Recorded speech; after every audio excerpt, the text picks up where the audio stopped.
All right, Founder Nation, today I want to talk about entrepreneurship, building businesses, but specifically today, getting our businesses ready to exit. And so that's a critical thing. So I've exited 3 businesses now. The first one, we had no plan to exit, but we did it really quickly. It took a long time to get through due diligence. We could have done some things way better to maximize value, time, the amount of suck that it took, and all of those things. The second business, we had that baby structured, ready to go, packaged up. Took 3 months, painless, seamless process. And the third one, not so kind. So I want to share some of those lessons today, talk about how and why being exit ready is so critical for your business, and some takeaways from the week in entrepreneurship and venture building. So if we haven't met, my name is Andy Smith. I've been a 20 plus year veteran of entrepreneurship, launching businesses, building them up, and exiting 3. Had some failures along the way, had some lessons along the way, and if you know anything about entrepreneurship, it is just really, really hard.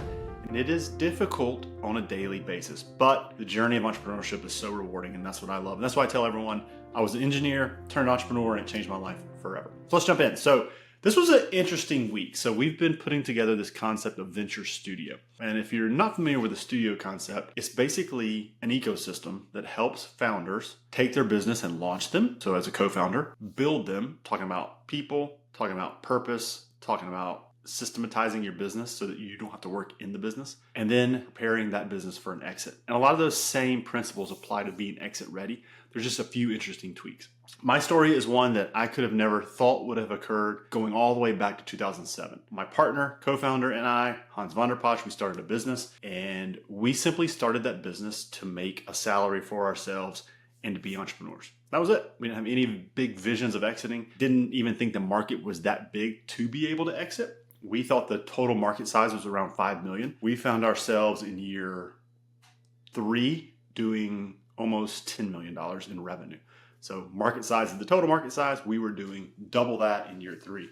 And so we had some good growth. But then in year 5, someone reached out to buy the business, and that was a private equity buyer. I ignored it. I was in an office much like this one, threw the piece of paper that I got into the corner over by the copy machine, the fax machine, and didn't really do anything.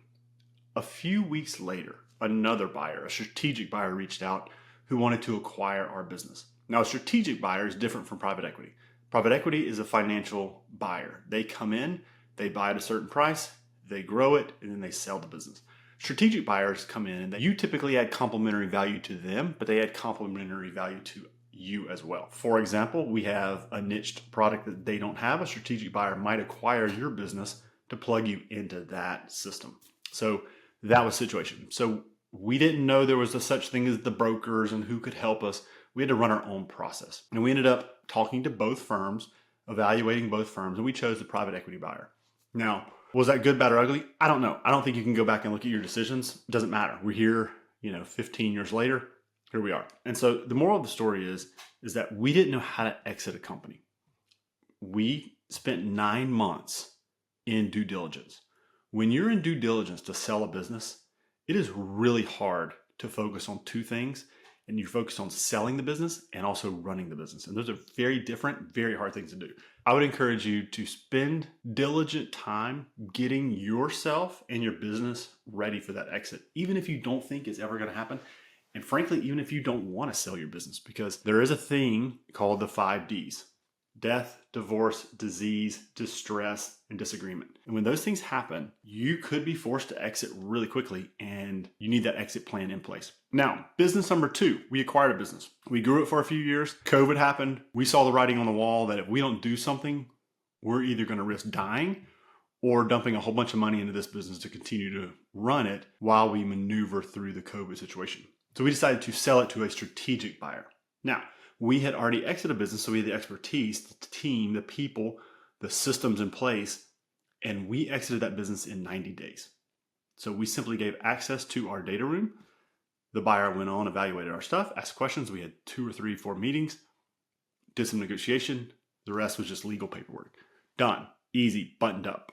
What are some reasons that you want to plan for your exit? So my notes are over here. First, hey, fun fact, by the way, 10,000 baby boomers are retiring every day, and a large percentage of those are business owners. And so the silver tsunami is a real deal. Now, the reason you might want to prepare your business for selling is because you need to be able to show a revenue stream into the future. That's going to maximize your value. So you need future growth potentials, and growth is a big thing. We see a lot of baby boomer founded businesses who get to a certain level and they start to stagnate. Now that could be because of complacency by the team. That could be because of lack of people. That could be because of lack of systems. Could be a lot of different reasons. Maybe the team doesn't jive well with one another. And so having that growth trajectory into the future is going to be critically important when it comes time to talk to a potential buyer. Now, the second thing is your business systems. Do you have CRMs in place? Do you have the necessary dashboards in place that are holding your team accountable and being able to monitor both where you want to go and how each person is doing according to those key performance indicators? It's really important. It's a businessy thing that a lot of people don't want to talk about, but it is critically important.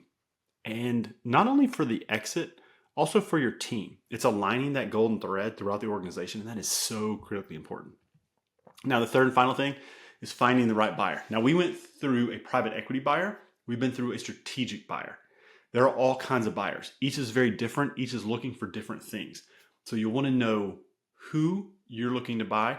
If you're looking to stay on for any kind of sunset period, if you're looking to sell and exit, what that's going to look like post-sale, how's that going to look for your employees, how's that going to look for your brand, your business, and most importantly, your legacy, because that's what you've built this most likely for, is your legacy.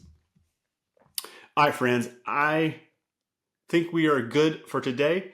If you want to learn anything more about launching a business, building a business, systematizing it with the right people, the right purpose, and the right systems, let me know. Happy to help you with that.